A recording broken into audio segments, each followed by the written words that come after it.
Assalamualaikum warahmatullahi wabarakatuh. Kami dari kelompok 2 akan mempresentasikan hasil materi kami, yaitu materi tentang thread. Langsung saja, thread adalah unit dasar dari penggunaan CPU. Thread mengandung thread ID, program counter, register set, dan stack. Sebuah thread berbagi kode section, data section, dan sumber daya sistem operasi dengan thread lain yang dimiliki oleh proses yang sama. Thread juga sering disebut liquid proses. Lanjut, kita keuntungan thread. Yang pertama itu responsi, membuat aplikasi yang interaktif.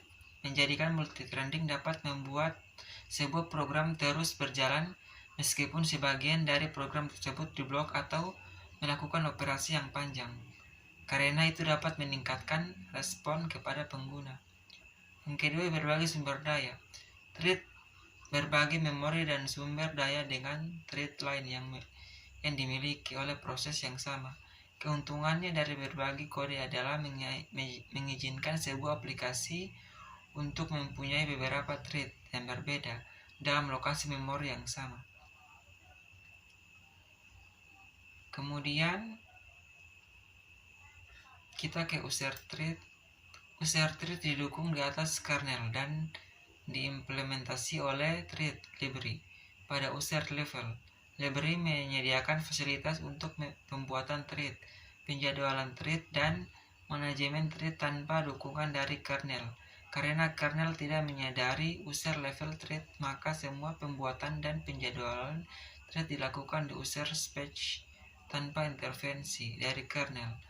Oleh karena itu, user level thread biasanya cepat untuk dibuat dan diatur, tetapi user thread mempunyai kelemahan, yaitu apabila kernelnya di blocking sistem child, maka akan mengakibatkan seluruh proses diblok, walaupun ada thread lain yang bisa jalan dalam aplikasi tersebut. Contoh user thread, libraries, dan POSIX thread, Match.js thread, dan Solaris thread.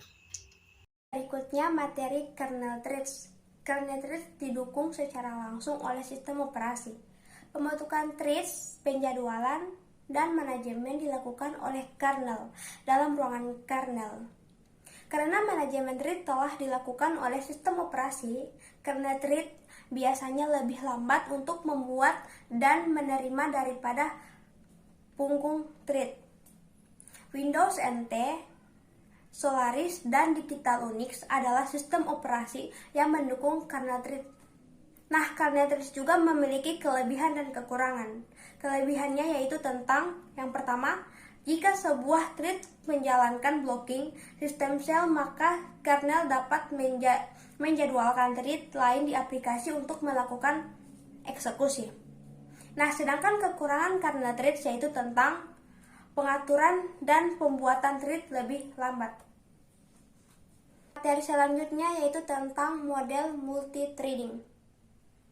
Multithreading adalah suatu kemampuan yang memungkinkan beberapa kemampuan instruksi atau proses dapat dijalankan secara bersamaan dalam sebuah program. Satu kemampuan instruksi yang akan dieksekusi secara independen dan dinamakan thread. Thread adalah alur kernel dari suatu proses atau sekumpulan perintah instruksi yang dapat dilaksanakan atau dieksekusi secara teratur dengan proses lainnya. Nah, lanjut materi model many to one, yaitu memetakan beberapa tingkatan user thread hanya ke satu buah kernel thread. Nah, model many to one memiliki kelebihan dan kekurangan. Kelebihannya itu yang pertama, manajemen proses thread dilakukan di ruang pengguna sehingga menjadi lebih efisien. Nah, kekurangannya yaitu tentang satu, multithread tidak dapat berjalan atau bekerja secara paralel di dalam multiprosesor karena hanya satu thread saja yang bisa mengakses kernel dalam satu waktu. Materi berikutnya yaitu tentang model one-to-one. Model one-to-one yaitu mematahkan setiap user thread ke dalam satu kernel thread. Nah, model one-to-one juga memiliki kelebihan dan kekurangan. Kelebihannya yaitu tentang 1. Model one-to-one lebih sinkron daripada model many-to-one.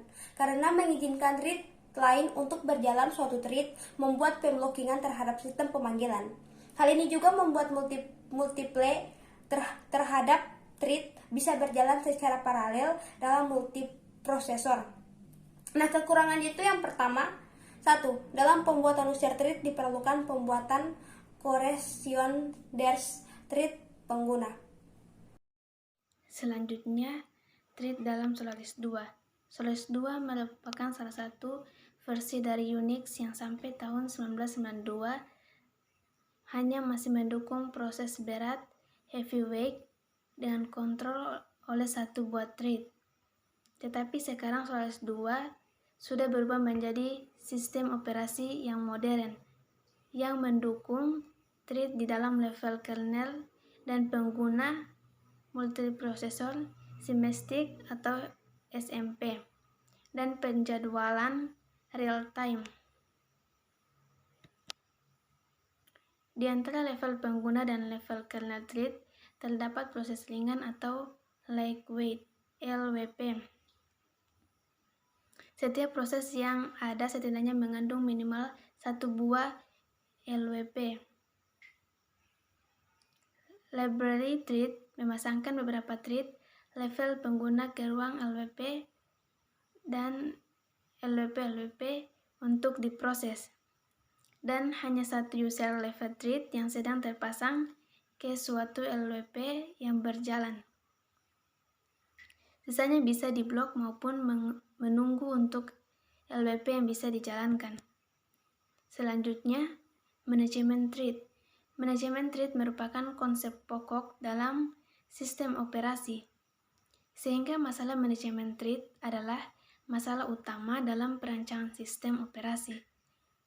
Proses adalah program yang sedang dieksekusi. Proses dapat juga didefinisikan sebagai unit kerja terkecil yang secara individu memiliki sumber daya dan jadwalkan oleh sistem operasi. Selanjutnya, keadaan thread. Sebuah thread berada di dalam keadaan baru ketika kita mempunyai sebuah objek thread yang dipakai tapi belum dipanggil dengan metode start. Ketika kita mulai sebuah thread dengan memanggil metode start dari objek thread, sebuah tumpukan baru akan dibuat. Dengan run, metode dalam runnable yang berada di bawah tumpukan. Thread sekarang mulai dalam keadaan runnable, menunggu untuk dijalankan. Sebuah thread mengatakan untuk menjadi running ketika penjadwalan thread dari JFM telah memilihnya untuk menjadi thread yang sedang berjalan pada mesin berprosesor tunggal. Thread dan Java Virtual Machine adalah sebuah mesin yang bekerja dengan menyerupai aplikasi pada sebuah mesin nyata. Java Virtual Machine menyediakan spesifikasi hardware dan platform di mana komplikasi kode Java terjadi. Aplikasi program ini dikomplikasi menghasilkan suatu berkas bytecode berentiasi. Yang kedua, Java Virtual Machine dan sistem informasi itu sendiri adalah bahasa komputer yang digunakan pada sistem platform Java, di mana memiliki jenis instruksi mesin yang berbeda.